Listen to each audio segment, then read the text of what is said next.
Hello बच्चों, कैसे हो आप लोग। आई होप आप सब लोग ठीक होंगे घर पे।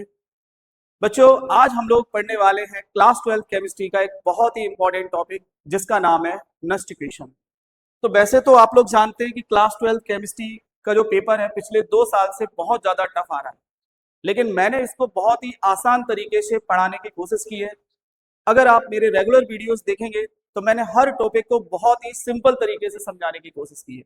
उसी वे में आज मैं आपके सामने लेकर आया हूँ नस्ट इक्वेशन। बच्चों, ये जो नस्ट इक्वेशन है ये बहुत ही इंपॉर्टेंट है। इससे न्यूमेरिकल भी आता है और इससे डायरेक्टली थ्योरेटिकल क्वेश्चन भी एग्जाम में पूछा जाता है। तो नस्ट इक्वेशन है क्या, चलिए इसके बारे में समझते हैं। तो सबसे पहली बात, एक नस्ट नाम के साइंटिस्ट थे जिन्होंने 1889 के अंदर इस इक्वेशन को प्रपोज किया था। अब बात ये आती है कि इस इक्वेशन का उद्देश्य क्या है।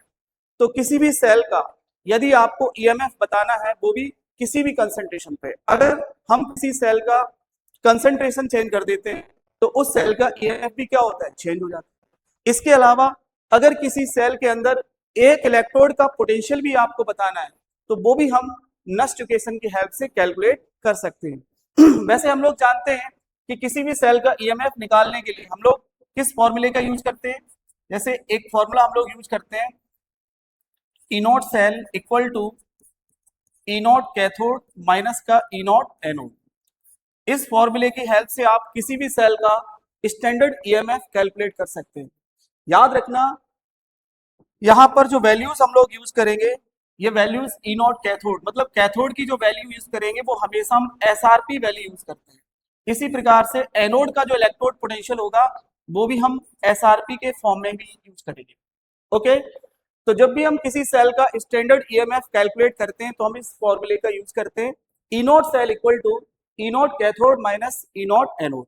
लेकिन ध्यान रखना, कैथोड का इलेक्ट्रोड पोटेंशियल हो या एनोड का इलेक्ट्रोड पोटेंशियल हो, दोनों की जगह हमेशा हम एसआरपी वैल्यू का ही यूज करते हैं। एसआरपी का मतलब होता है स्टैंडर्ड रिडक्शन पोटेंशियल। लेकिन मान लो अगर किसी सेल का टेम्परेचर या कंसंट्रेशन चेंज कर दें, अगर हम किसी सेल का टेम्परेचर या कंसंट्रेशन चेंज कर दें तो उस सेल का ईएमएफ भी क्या होता है, चेंज हो जाता है।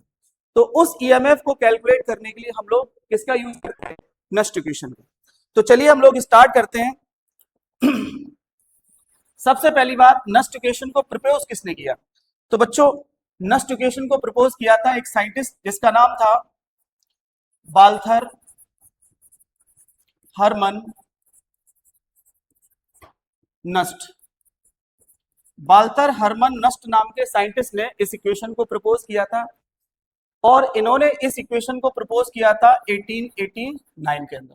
ठीक है, तो किसी भी सेल का यदि हम कंसंट्रेशन या टेम्परेचर बदल देते हैं तो उस सेल का ईएमएफ भी क्या होता है, चेंज हो जाता है।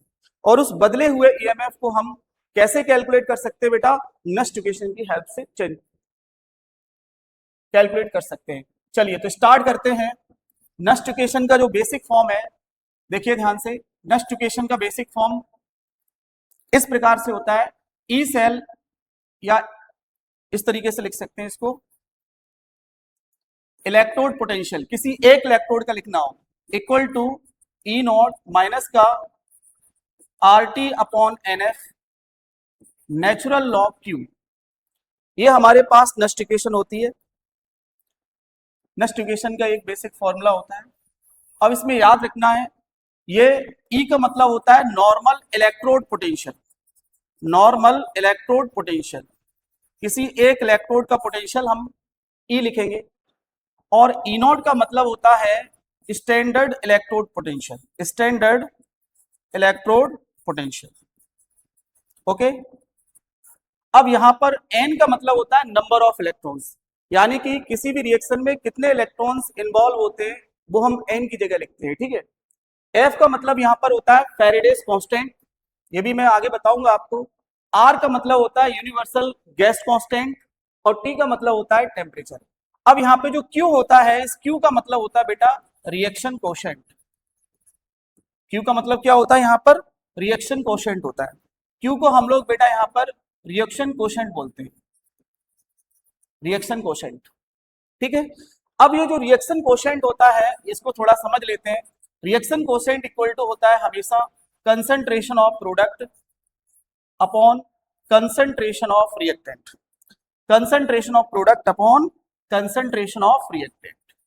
ठीक, तो जो इक्वेशन हम लिख रहे हैं, जो भी केमिकल रिएक्शन हम लिख रहे हैं, उस केमिकल रिएक्शन के लिए हम लोग रिएक्शन कोएफिशिएंट कैलकुलेट कर सकते हैं, और रिएक्शन कोएफिशिएंट को कैलकुलेट करने का तरीका होता है concentration of product upon concentration of reactant. तो ये हमारे पास एक नेक्स्ट इक्वेशन है। अब नेक्स्ट इक्वेशन हम किसी एक इलेक्ट्रोड के लिए भी लगा सकते हैं। अगर हमें किसी एक इलेक्ट्रोड का पोटेंशियल पता करना है तो उसके लिए भी हम नेक्स्ट इक्वेशन का यूज कर सकते हैं, और पूरे सेल का ईएमएफ यदि हमें कैलकुलेट करना है तब भी हम नेक्स्ट इक्वेशन का यूज कर सकते हैं।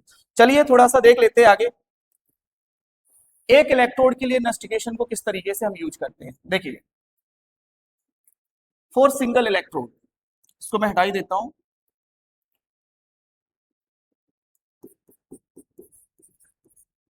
For single half electrode, for single half electrode, किसी हाफ इलेक्ट्रोड के लिए हम लोग नेक्स्ट इक्वेशन किस प्रकार से यूज करते हैं। तो इसके लिए सबसे पहले हमें लिखनी होती है एक रिडक्शन हाफ रिएक्शन। तो यहां पर एक जनरल रिडक्शन हाफ रिएक्शन लिख लेते हैं, कंसीडर ए जनरल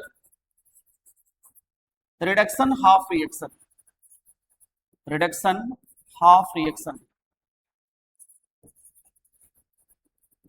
तो यहां पर एक जनरल रिएक्शन मैं लिख रहा हूं, वो भी रिडक्शन हाफ रिएक्शन लिख रहा हूं। हम सब जानते हैं इस पूरे चैप्टर के अंदर दो ही केमिकल रिएक्शन कंटिन्यू होती है हर एक सेल के अंदर, एक होती है बेटा ऑक्सीडेशन और एक को हम बोलते हैं रिडक्शन। ऑक्सीडेशन का मतलब होता है लॉस ऑफ इलेक्ट्रॉन और रिडक्शन का मतलब होता है गेन ऑफ इलेक्ट्रॉन। तो मैं यहाँ पर लिखने जा रहा हूँ एक रिडक्शन हाफ रिएक्शन। तो बताइए रिडक्शन में क्या होगा बेटा, यहाँ पर हम इलेक्ट्रॉन्स का गेन कराएंगे। तो मान लेते कि हमारे पास मेटल आयन Mn+, कोई मेटल मैंने मान लिया M है और उसका जो आयन होगा उस पर चार्ज कितना होगा N+।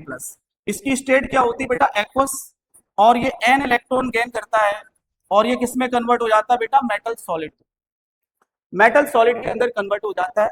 ये हमारे पास एक रिडक्शन हाफ रिएक्शन है, इसको हम बेटा रिडक्शन हाफ रिएक्शन बोलते हैं, इसको हम रिडक्शन हाफ रिएक्शन कहते हैं, रिडक्शन हाफ रिएक्शन। ओके, अब इस रिडक्शन हाफ रिएक्शन के लिए हम नेक्स्ट इक्वेशन को किस प्रकार से अप्लाई करते हैं। तो लिखिए, देखिए इक्वेशन, अब इसके लिए हम लोग लिखने जा रहे हैं next equation, next equation for above reduction half reaction, for above reduction half reaction. तो इस रिडक्शन हाफ रिएक्शन के लिए नेक्स्ट इक्वेशन कैसे लिखते हैं, देखिए। तो अपन लिखेंगे electrode potential E equal to standard electrode potential E0 minus RT upon NF, और यहां पे लिखेंगे natural log ln Q। Q यहाँ पे होता है रिएक्शन कोसेंट, और ये मैं आपको बता चुका हूं, रिएक्शन कोसेंट इक्वल टू होता है concentration of product upon concentration of reactant. अब यहाँ पे कुछ वैल्यूज मैं पुट कर रहा हूं, जैसे इस हाफ रिएक्शन के लिए कैसे लिखेंगे, E equal to E0 minus R की वैल्यू, R होता है बेटा यहाँ पर यूनिवर्सल गैस कांस्टेंट, R की वैल्यू बेटा हम लोग यूज करते हैं 8.314, टेम्परेचर यहाँ पे लेंगे बेटा 298 केल्विन, N मतलब होता है नंबर ऑफ इलेक्ट्रॉन्स, तो यहाँ पे नंबर ऑफ इलेक्ट्रॉन हमारे पास N है, और Ln जो है इसको भी Ln लिख लेते हैं। Q मतलब होता है रिएक्शन कोसेंट, तो रिएक्शन कोसेंट यहाँ पर हमारे पास होगा, ऊपर की तरफ लिखेंगे बेटा मेटल सॉलिड अपॉन, क्योंकि ये कंसंट्रेशन ऑफ प्रोडक्ट है, प्रोडक्ट हमारे पास है मेटल सॉलिड और रिएक्टेंट हमारे पास है मेटल आयन, तो concentration of reactant Mn+ aqueous, इस प्रकार से। अब इसको क्या करते हैं लोग, यूज करते हैं Ln की वैल्यू। Ln की वैल्यू क्या होती है उसको मैं अगली स्टेप में लिख रहा हूं, जैसे electrode potential E equal to E0 minus 8.314 into 298 upon N F की वैल्यू यहाँ पुट करेंगे, सॉरी F की वैल्यू हमारे पास होती है 96,500 कूलम 1 फैरेडे। F मतलब होता है फैरेडे कांस्टेंट, और इसकी वैल्यू हमारे पास होती है 1 फैरेडे की वैल्यू, 1 फैरेडे इक्वल टू होता है 96,500 कूलम। ठीक है, इसकी वैल्यू मैंने यहाँ पे f की जगह पुट कर दी। अब मैं यहाँ पर ln को भी चेंज करूंगा log में, तो ln को चेंज करते हैं बेटा जब भी log में, तो यहाँ पर मल्टीप्लाई होता है 2.303 का, और ये एलओजी लॉग के फॉर्म में कन्वर्ट हो जाता है। तो नेचुरल लॉग को लॉग के फॉर्म में इस प्रकार से कन्वर्ट करते हैं। आगे लिखेंगे metal solid upon metal ion Mn plus aqueous. ठीक, यहाँ पे लिख लो नेचुरल लॉग को लॉग ऑन बेस 10 में कैसे कन्वर्ट करते हैं। देखिए नेचुरल लॉग को लॉग ऑन बेस 10 में कन्वर्ट करते हैं, तो लॉग इक्वल टू 2.303 लॉग। इस प्रकार से जब भी आप नेचुरल लॉग हटाएंगे तो वहां पर 2.303 का मल्टीप्लाई करेंगे, साथ में एलओजी लॉग लिखेंगे। ठीक है, अब ये सारी वैल्यूज इनका जब आप मल्टीप्लाई करते हैं, ये जो सारी वैल्यूज आपको दिखाई दे रही है, इन वैल्यूज का जब आप मल्टीप्लाई करते हैं तो आपके पास एक फिक्स्ड वैल्यू निकल के आती है, और ये हमारे पास हो जाता है E equal to E naught minus 0.0591 upon n, और आगे बचेगा हमारे पास log metal solid upon metal ion, concentration of metal ion. ठीक है, अब देखो ध्यान से, हम सब जानते हैं कि प्योर सॉलिड का कंसंट्रेशन हमेशा 1 होता है। प्योर सॉलिड और प्योर लिक्विड का कंसंट्रेशन हमेशा 1 होता है। तो यहां पे लिखेंगे concentration of pure solid is always कितना होता है, इज ऑलवेज यूनिटी। यूनिटी मतलब 1 होता है। इसका मतलब यहां पर मेटल सॉलिड का जो कंसंट्रेशन लिखेंगे वो क्या लिखेंगे बेटा, हम 1 लिखेंगे। मेटल सॉलिड का कंसंट्रेशन यहाँ पे क्या आ जाएगा 1। इसको दोबारा लिख देते हैं, मेटल सॉलिड का जो कंसंट्रेशन है स्क्वायर ब्रैकेट में लिखो इक्वल टू होगा 1। इसकी वैल्यू पुट करेंगे मेटल सॉलिड की जगह। जब इसकी वैल्यू मेटल सॉलिड की जगह पुट करते हैं तो हमारे पास क्या निकल के आता है, हमारे पास निकल के आता है E equal to E naught minus 0.0591 upon n log 1 upon, बताओ मेटल सॉलिड का कंसंट्रेशन मैंने अभी कितना बताया, 1 होता है। तो मेटल सॉलिड की जगह मैं क्या लिखूंगा यहाँ पे 1, और नीचे हमारे पास आ जाएगा metal ion Mn plus state क्या है इसकी, एक्वस। इस तरीके से नीचे की तरफ मेटल आयन। ठीक है, तो ये हमारे पास एक नेक्स्ट इक्वेशन आ गई एक रिडक्शन हाफ रिएक्शन के लिए। तो इस प्रकार से एक सिंगल इलेक्ट्रोड के लिए, एक सिंगल इलेक्ट्रोड का जब भी आपको इलेक्ट्रोड पोटेंशियल बताना हो तो आप इस प्रकार से नेक्स्ट इक्वेशन यूज कर सकते हैं। इसके बहुत सारे मेथड्स बनते हैं जो अगले लेक्चर में मैं आपसे डिस्कस करूंगा और आपको सिखाऊंगा कि कैसे नेक्स्ट इक्वेशन के यूनाइट को सॉल्व किया जाता है। ठीक है, अब ये तो हमारे पास एक रिडक्शन हाफ रिएक्शन के लिए नेक्स्ट इक्वेशन है, लेकिन अगर हमारे पास कंप्लीट सेल रिएक्शन के लिए, मतलब पूरे सेल के यदि हमें ईएमएफ बताना हो तो हम नेक्स्ट इक्वेशन को कैसे अप्लाई करते हैं, तो चलिए उसको देख लेते हैं। इसको मैं क्लियर कर देता हूं, नेक्स्ट चलते हैं। देखिए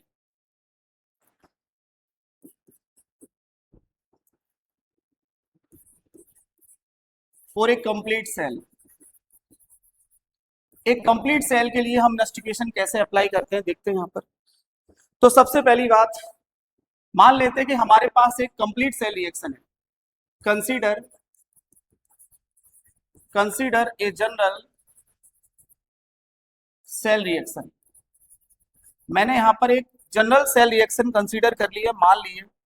तो जनरल सेल रिएक्शन क्या है देखिए आप, जैसे मान लेते हैं कि रिएक्टेंट ए है प्लस ये बी, और ये दोनों मिलकर के बना रहे हैं सी प्लस डी। ओके, अब ए का जो कोफिशिएंट है वो हमने मान लिया n1, बी का कोफिशिएंट, इसको मैं थोड़ा दोबारा से लिख देता हूं, यहाँ पर बी का कोफिशिएंट है n2 बी, सी का कोफिशिएंट मैंने यहाँ पे ले लिया बेटा m1, और डी का कोफिशिएंट यहाँ पे ले लिया मैंने m2। डी का कोफिशिएंट यहाँ पे मैंने ले लिया m2। ठीक, इस प्रकार से हमने एक कंप्लीट सेल रिएक्शन लिख ली। ये हमारे पास एक कंप्लीट सेल रिएक्शन है, और इस कंप्लीट सेल रिएक्शन के लिए हम लोग नेक्स्ट इक्वेशन को कैसे अप्लाई करते हैं चलिए देखते हैं। तो next equation for above cell reaction, for above cell reaction, यानी ऊपर वाली जो सेल रिएक्शन मैंने लिखी है, इस सेल रिएक्शन में नेक्स्ट इक्वेशन किस प्रकार से अप्लाई करते हैं थोड़ा देखते हैं। देखिए जैसे कि हम जानते हैं पूरे सेल के लिए जब भी आप लिखते हो तो लिखेंगे ई सेल बराबर ई नॉट सेल। अब ये ई सेल का मतलब होता है नॉर्मल ईएमएफ ऑफ सेल, किसी भी कंसंट्रेशन किसी भी टेम्परेचर पे। तो किसी भी कंसंट्रेशन और किसी भी टेम्परेचर पे जो सेल का ईएमएफ होता है उसे बेटा हम ई सेल लिखते हैं। और ई नॉट सेल का मतलब होता है स्टैंडर्ड ईएमएफ ऑफ सेल। अब हम सब जानते हैं स्टैंडर्ड ईएमएफ, स्टैंडर्ड ईएमएफ की कंडीशन क्या होती है, बोलो स्टैंडर्ड कंडीशन क्या होती है। टेम्परेचर बेटा होना चाहिए यहाँ पर 298 केल्विन, प्रेशर हमारे पास होना चाहिए बेटा 1 बार। कितना होना चाहिए, 1 बार। प्रेशर की वैल्यू 1 बार होनी चाहिए, प्रेशर हमारे पास 1 बार होना चाहिए। और कंसंट्रेशन हमारे पास बेटा 1 मोलर होना चाहिए। कितना होना चाहिए, 1 मोलर, 1 मोलर कंसंट्रेशन। तो अगर किसी सेल के अंदर टेम्परेचर 298 केल्विन है, प्रेशर की वैल्यू अगर 1 बार है और कंसंट्रेशन 1 मोलर है, तो उस सेल को बेटा हम स्टैंडर्ड सेल कहते हैं। और स्टैंडर्ड सेल के अंदर जो ईएमएफ होता है उसे हम स्टैंडर्ड ईएमएफ ऑफ सेल कहते हैं। और उसे रिप्रेजेंट करने का तरीका होता है E naught cell minus RT upon NF। ये बेसिक फॉर्मूला है नेक्स्ट इक्वेशन का। यहाँ पे लिखेंगे नेचुरल लॉग Q। तो Q यहाँ पे होता है बेटा रिएक्शन कोशेंट, और मैं आपको पीछे पढ़ा चुका हूँ रिएक्शन कोशेंट इक्वल टू होता है concentration of product upon concentration of reactant. ठीक है, चलिए इसमें हम अप्लाई करते हैं। तो किस प्रकार से अप्लाई करेंगे देखिए, E cell equal to E naught cell, E cell equal to E naught cell minus R मतलब यूनिवर्सल गैस कांस्टेंट, इसकी वैल्यू होती है बेटा 8.314 जूल पर मोल इनटू केल्विन। ठीक है, टेम्परेचर हम यहाँ पे लेंगे 298 केल्विन। नंबर ऑफ इलेक्ट्रॉन्स मेरे पास मान लेता हूं n, number of electrons n है, इनटू f का मतलब होता है फैराडेस कांस्टेंट जो होता है 96500 कूलम। अब इस नेचुरल लॉग को चेंज करेंगे बेटा लॉग ऑन बेस 10 में। ये जो नेचुरल लॉग हमने लिया है इसको चेंज करेंगे लॉग ऑन बेस 10 में। तो हम सब जानते हैं कि नेचुरल लॉग इक्वल टू होता है 2.303 लॉग ऑन बेस 10। तो ln को हटा के हम किसका मल्टीप्लाई करेंगे यहाँ पे बेटा 2.303 और ये हो जाएगा लॉग LOG लॉग। अब यहाँ पे जो रिएक्शन कोशेंट लिखा है Q, ये होता है बेटा concentration of product upon concentration of reactant. तो कंसंट्रेशन ऑफ प्रोडक्ट क्या हो जाएगा, इसको मैं थोड़ा सा सिलेक्ट करके थोड़ा सा अलग कर देता हूँ।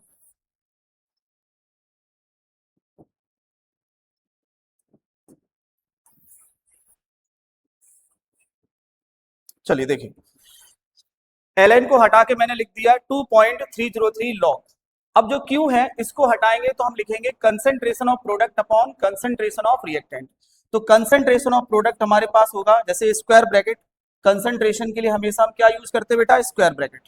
तो स्क्वायर ब्रैकेट ऑफ C, इस पे पावर कितना लगेगा कोफिशिएंट, इसका कोफिशिएंट कितना बेटा m1, और स्क्वायर ब्रैकेट ऑफ बेटा D और इस पे पावर आएगा m2 होल अपॉन नीचे कंसंट्रेशन ऑफ रिएक्टेंट।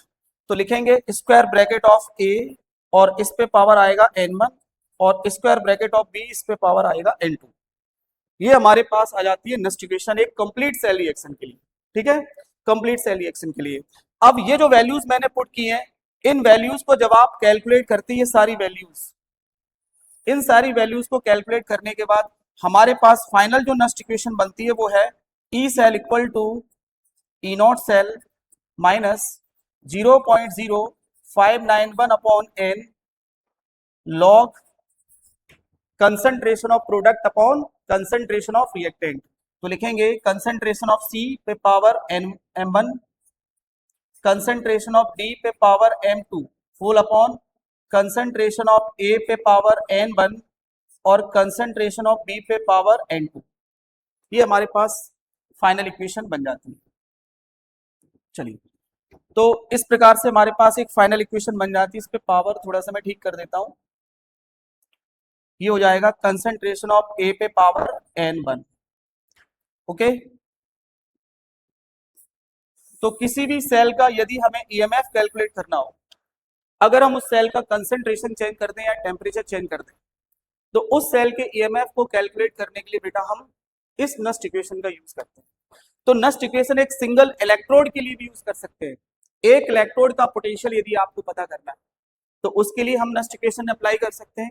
इसके अलावा पूरी सेल का यदि हमें ईएमएफ कैलकुलेट करना है तब भी हम नस्ट इक्वेशन को अप्लाई कर सकते हैं। लेकिन ध्यान रखना, अगर आपने उस सेल का कंसंट्रेशन या टेम्परेचर चेंज किया है तभी हम नस्ट इक्वेशन का यूज करते हैं सेल का ईएमएफ कैलकुलेट करने के लिए। ठीक है, चलिए, तो this is all about Nernst equation जो आपको मैंने आज पढ़ाया है। आई होप आप लोगों को समझ में आया होगा। चलिए, आज के लिए इतना ही रखते हैं। Thank you.